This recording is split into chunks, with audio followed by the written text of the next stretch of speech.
เตรียมตัวหนาวปากสั่นคำนี้ผมเอามาจากคุณนิพนวนันท์นะฮะใช่ค่ะเตรียมตัวหนาวปากสั่นเลยเพราะวันอังคารที่จะถึงนี้วันที่3ตลอดไปจนถึงวันเสาร์ที่7ธันวาคมอุณหภูมิลดหวบหาบนะครับเหนือกับอีสานลดลง 5-10 องศาเซลเซียสขณะที่ภาคกลางและตะวันออกลดลง 4-6 องศาเซลเซียส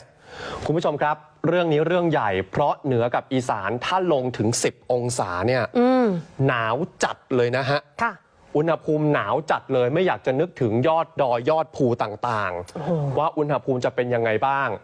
เราเนี่ยในส่วนของพื้นที่ภาคกลางในส่วนของกรุงเทพเราอาจจะรู้สึกดีใจแต่ทางเหนือกับอีสานถ้าลดลงขณะนี้เนี่ยพี่น้องประชาชนจะเตรียมตัวรับมือกันทันหรือเปล่าใช่ครับเครื่องหนาวเครื่องกันหนาวต้องเตรียมให้พร้อมเลยนะฮะนี่เป็นประกาศฉบับล่าสุดจากกรมอุตุนิยมวิทยาของจริงมาแล้วหนาวปากสั่นแค่คิดก็ขนลุกแล้วนะ